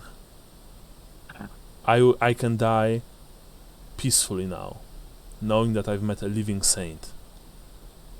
A man destined for greatness, he says. Lambert, when you look at this, of course, you know, for you, Johannes, this is a very like uplifting moment. But Lambert, when you look at this, you can see that this man, you know, his eyes are practically like saucers. Sorry. He drew slightly. It looks like he's in this grip of religious ecstatic mania. However, there's also this strange thing that you have, Lambert, that perhaps you don't remember when you had this, when you felt something similar, almost maybe like it was last night. You think that you were standing or sitting in front of a statue, but you don't recall the details. You were speaking to the statue, telling it about your fears and you know your desires, your doubts, but you were drunk. You only remember snippets of this happening. Respect for my friend. But and because my mouth opens a lot, yes, I'm not gonna say a fucking thing. But you also remember one thing, even though you were pretty hammered back then, you had this warm, safe feeling in your heart. The same feeling that you had now.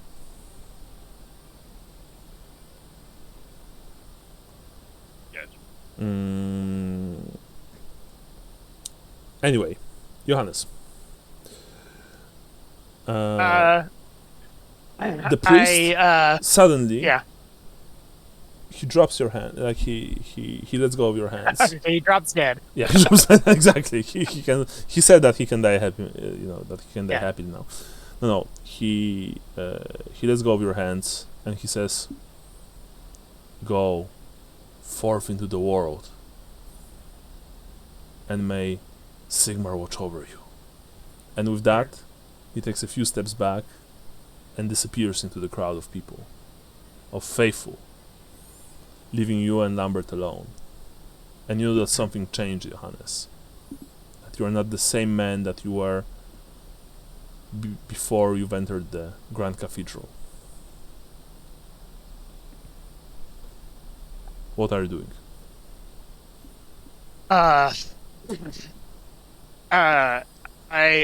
I look at Lambert and I say, "Sigmar be praised. I now know what I must do.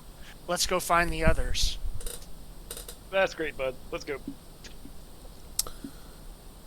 You exit the temple. You're full of, you're full of, what's the word? Not the assurance, but you know that only good things will happen from now on, Johannes. That you feel like you have purpose right now. That you are of purpose, actually. Even though you're very hungry and thirsty, you walk straight and fast, not stopping. To the point, actually, the Lambert, that you have that you slightly have slight trouble following him as he makes his way through the crowd. I would like for one of you or both of you to roll me gossip test to know where the overrated Gopher Tavern is located. Good thing I bumped my gossip up to 20% plus. Nice. You bet.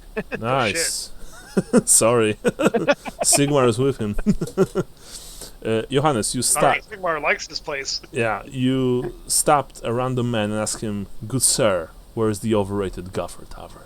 And he says, there, and there. He essentially gave you directions. It's a totally random person on the Domplatz. Mm-hmm. You thanked him, and then you and Lambert made your way there. It took you less than half an hour to reach this place. When you did, and you've entered the establishment, you can already see Marla and Gustav finishing the last of their beer, sitting near the crackling fireplace. Gustav, you see your friends enter. You see Lambert, but most of all you see Johannes. And Johannes, there is something about him that you haven't seen before. He stands straighter. He looks taller. But it's really about his face. He looks incredibly assured of what he's about to do. You can see someone who found his purpose in life. I'm gonna wave him over to our table. Gustav, Johannes, you approach the table, I presume. Lambert and Johannes. Sorry, yes. Lambert and Johannes. Mm-hmm. You sit right next to Gustav and Marla.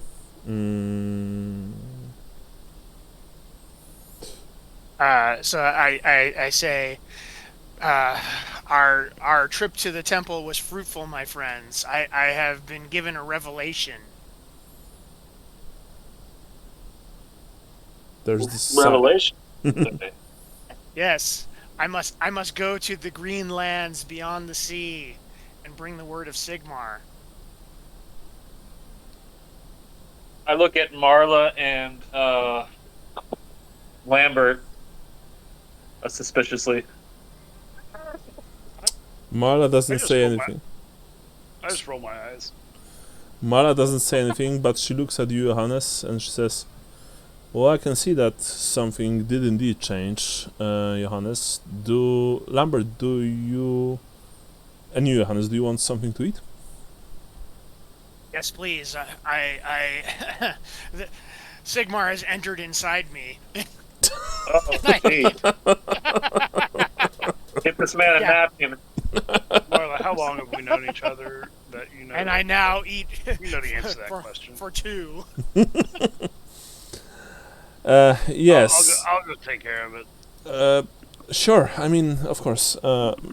Here, at least, and she gives you like four pennies. Sorry, 6 pennies. Order everyone a drink, please. They have a very good bock here. Yeah, I specifically ordered 5 portions of food. Okay. It's the same carp as before. And with a few additional slices of the bread that I mentioned, dark bread, pretty tasty.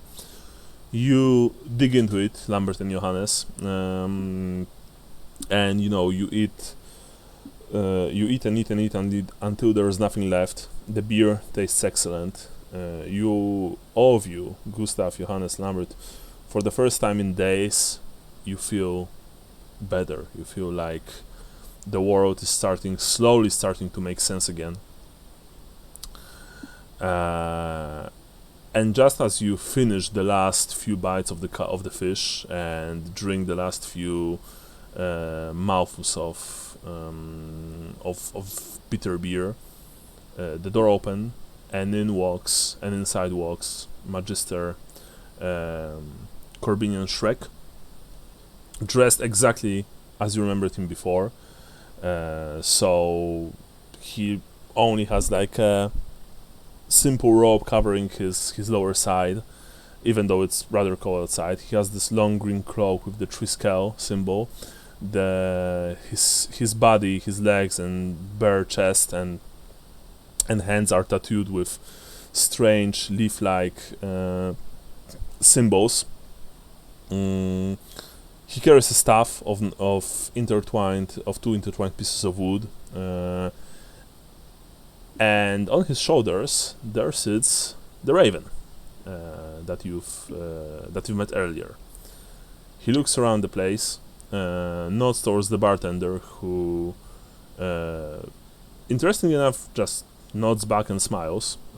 I mean, in Outdorf, seeing a magister on the street or in the tavern is nothing unusual, but still some people are of course afraid of them. But here it looks like the men know each other. The other patrons, they simply, like glance towards Corbinian and then return to their drinks and food, so they don't say anything. Corbinian approaches your table. "Well met, friends," he says. "Welcome. I am glad to see you in good health." Although when he says that, he looks at you, Johannes, and you, Gustav, and you can see that his smile fades slightly. "I believe you've already met Ramis," and he points at the raven. "My familiar." Yeah. It's a clever bird. Very. Heavy. Very. I rescued him when he fell out of his nest.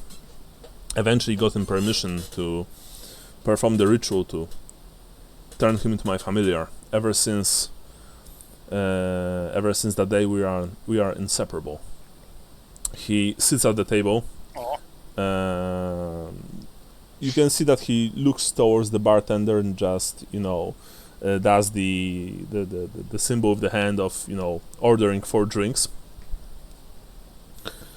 And sure, soon enough, the bartender himself approaches your place, brings another 4 mugs of beer. Man, I'm gonna be filling up the Reich tonight. Yeah, you can already feel this nice, buzz in your bodies. Definitely you, Gustav, and you, Johannes. I mean, you've eaten well, but you've been very hungry before. Corbinian places few coins in bartender's hand. He pats him on the shoulder. The man leaves. The mage looks at all of you. "I received your message, Lambert," he looks. The one that you've sent yesterday, I believe? I just want to say, Or 2 days ago? that was written when we were all pretty terrified. and I'm sorry if it was overstepping my place. Not at all, he says. Not at all. Now, please, remind me, Michael, have you described exactly what happened to you in the message? Yeah. Okay, so he says, you can see that his face turns serious as he takes a long sip from the mug. First of all, and I know this doesn't mean much, but I am sorry that something like that happened to you. It's this empire of ours is not always just and fair. Now, I don't know what you were expecting me to do, Lambert. I can't act in any way against the people who wronged you. I am a member of the Colleges of Magic, and I am beholden to Imperial law. And the Imperial law states clearly that unless those people are acting against the safety of the Empire and perhaps the safety of our Emperor, our Elector Counts, or if they are heretics, he smiles slightly, I can't use my powers, my collegiate training against them. It would be, well, I would lose my license and I would become a wanted man myself. The witch hunters would be free to do with me as they please.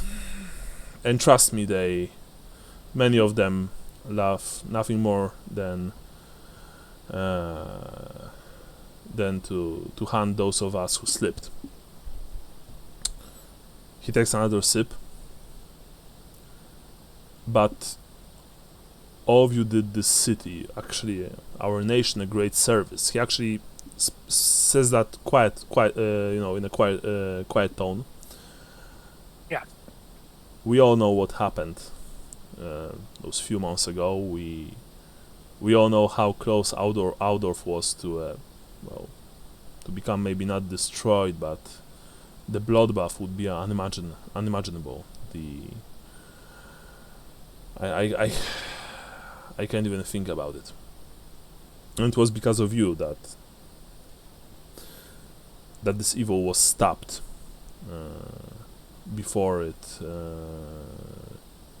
completely broke out of control. So I want to help you in any way I can.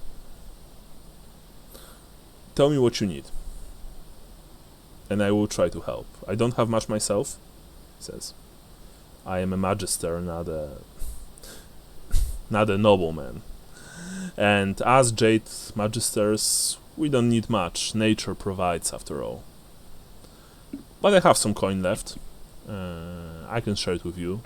Not lend you, just give you some resources. You've earned that much. Now, he says, just to be clear, I am not doing this in as a college official, so to speak. This is a private. Oh, okay. This is a private endeavor. My what? My masters don't know that I'm speaking to you. They would probably bar me from this meeting if they did. I True give him like friend. I give him like a little light punch on the arm. It's like, I knew we were friends. He just smiles. He looks at you, Gustav. Well, we did fought together, Gustav. Remember the library, I presume. Anyway, we've got to skip town. I see. We're not really sure how. Where do you want to go? Everything kind of sucks right now, and we're looking at going to Marienburg. He looks at you, and you can see that his eyes grow wide. Wait, you want to go to Marienburg? For now, we'll see where that takes us. Yeah, that's where I'm from originally, so figure we have something to start with. He did this gesture of, clapping his hands very loudly and very fast. Practically, all of you almost jumped in your seats when he did that. It was completely unexpected. Even the Raven, for the first time ever since you've seen him, also clapped. No, but it did this, this call-like sound. I this can be a coincidence. If you want to travel to Marienburg, I can probably help you with getting a very lucrative job there, he says. I like money. Look, I can't give you all the details now. We will meet later today, maybe for dinner. But all I can say is that in Marienburg, in a few weeks, or maybe I think even a month's time, there will be an expedition organized there, funded by the colleges of magic, not mine, but by the Light College of Magic.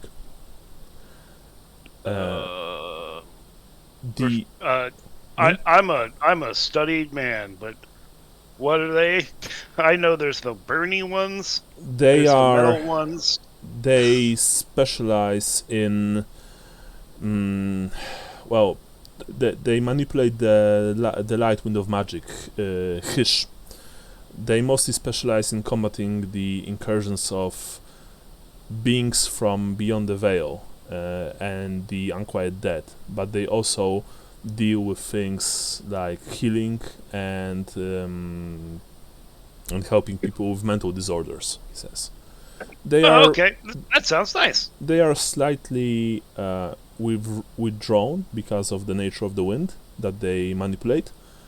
But let me tell you that the Empire would probably not succeed in this last war of ours, if not for the Light Wizards. They were able to combat the horrible things summoned by northern tribes in their unholy rituals, often at a very high cost for themselves. I have nothing but utmost respect for the Light Magisters. And I know that one of them will be, his college organizes the expedition, but he will take place in it. The expedition will be a large one, military-based one, with mercenaries being paid to provide security. I don't know how many ships will leave the harbor, will leave Marienburg's harbor. But all I know, and he looks seriously at all of you, is that they will head west, beyond the ocean, to the New World. There's this dramatic pause.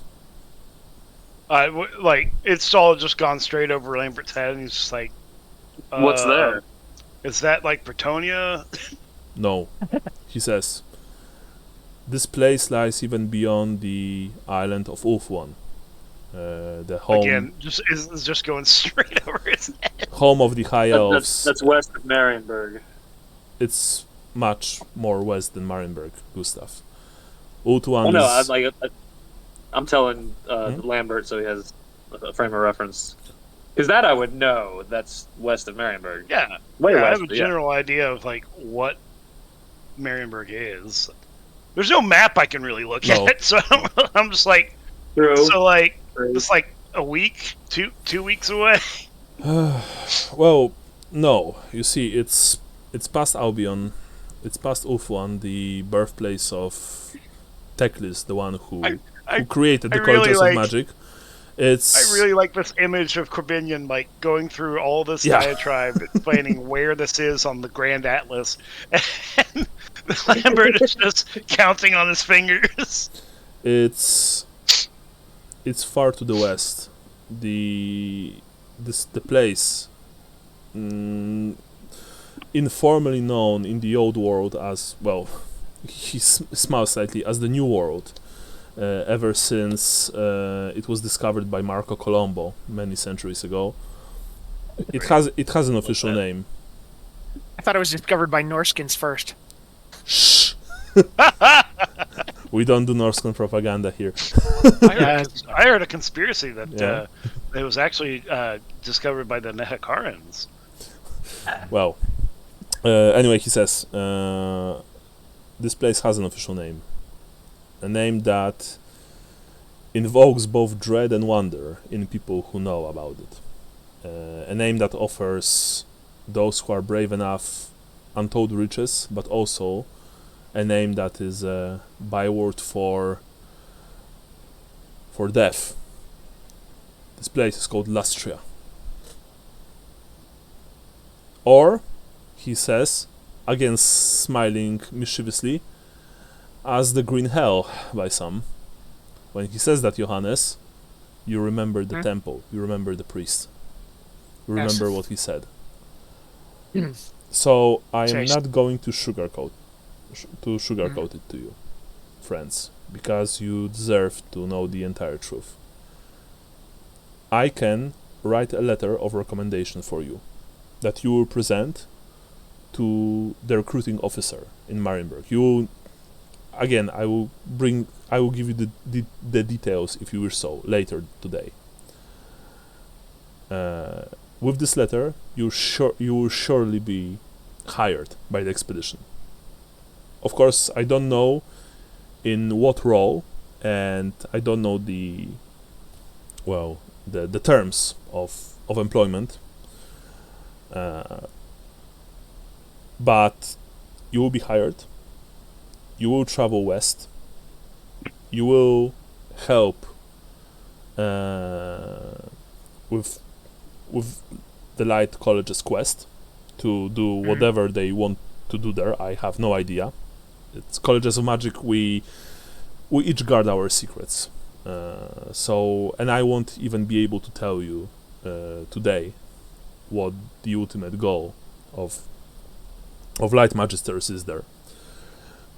But know this, and I only know this from the few books that I've read and from the tales of few people who traveled there that I was able to speak to. Lastria is a dangerous place. It offers insane riches. It is supposedly very mystical in nature, but it is also incredibly dangerous. If you will agree to do this, you will perhaps be able to become rich beyond your imagination. But there will be a cost, probably.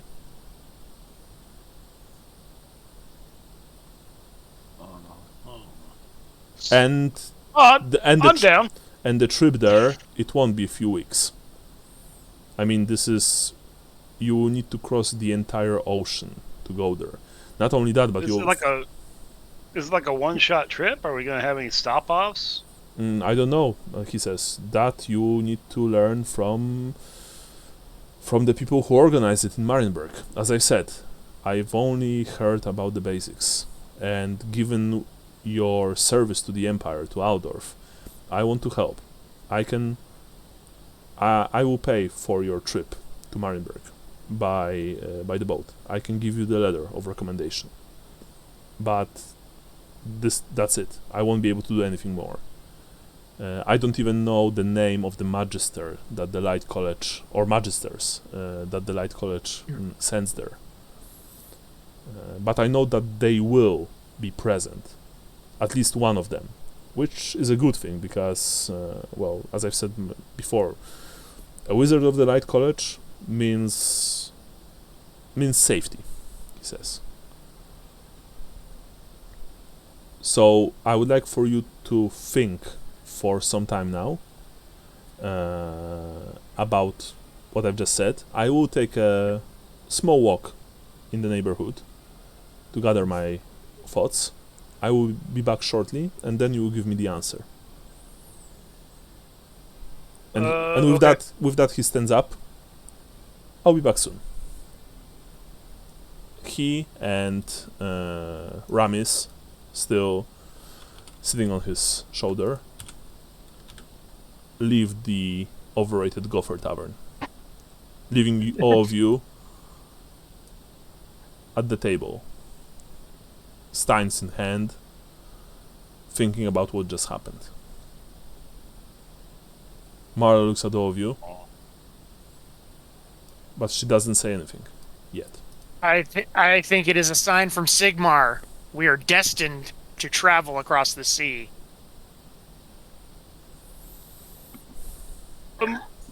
I mean, it's a lot of money that could be made, but there's also loss. And I don't know. I wasn't really paying attention to that part, but it's a very long boat ride, and we can probably get hired on in some mercenary capacity.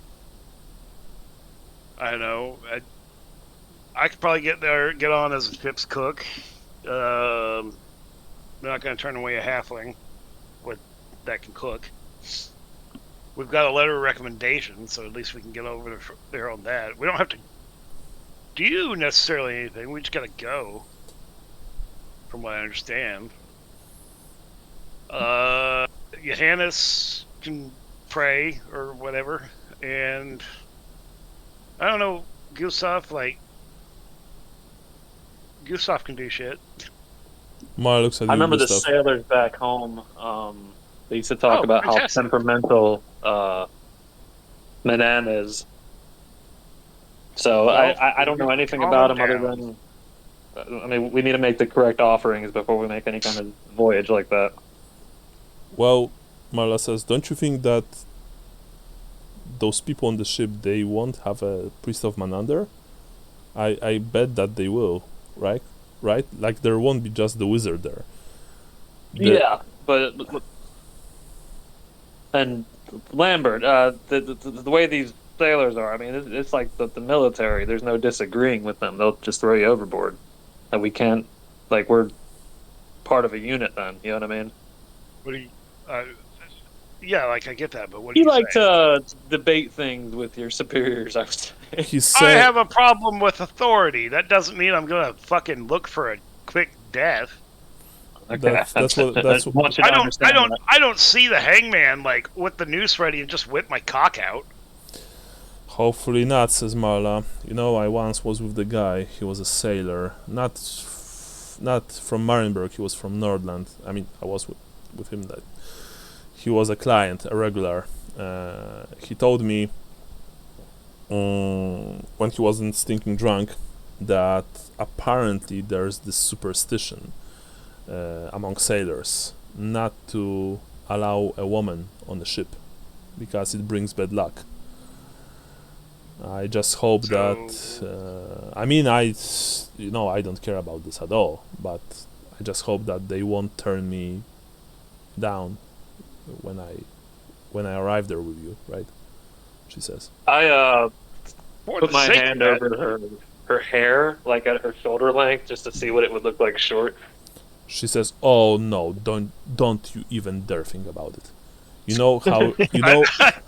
I lean over and I just sort of jerk my thumb at her rack. I'm just like, Yeah. what are you gonna do about those? Yeah, I'm not some Kislevite woman with no boobs, right? And Marla, I I don't know prefer the you to rules of the kiss them. sea like that, so maybe there's some exceptions. and besides, I'm not going to pretend that I'm someone else. What should I speak like that? Huh? Pretend that I'm a man? She Oh says. no, you don't have to pretend. Marla, you're my assistant cook. Oh, excellent. I'm completely Done. fine with that. Completely fine with that. I Thank you. can't properly cook for a battalion on the voyage without my assistant. She knows all my recipes as well as I do. She looks at you, Lambert, with this, very grateful look on her face. Thank you. I mean, just so you know, I'm terrified. What Magister Shrek said about this place, it sounds like something that most people from our part of the world they've never seen, they've never experienced. But maybe this is something that we need, and maybe, just maybe, we'll be able to return home ungodly rich, she says, and she smiles when she says that. right? Yeah. No, Hey, guys, we've had a big long run of shit. I think our luck is turning up. I think we're gonna be okay. It's just a big jungle. They're probably calling it the Green Hell because it's just so much fucking green. Yeah, I mean, that's it. Like, how scary a big forest can be, right? She says. Yeah. Like, have you been to the moot? It's green for days. If you like that, sure, but like, it's boring as shit. And don't forget, Magister Shrek said that there will be mercenaries present. It sounds, and it doesn't sound like 2 or 3. He spoke of them like an entire company, right? Like almost a small army. Like, who would want to mess with something like that? She asks. I feel better about it knowing that the College of Light is leading the expedition and not some warmonger. Yeah, exactly. Yeah. So Go ahead, sir. Go ahead, Johannes. I was gonna say, but guys, we're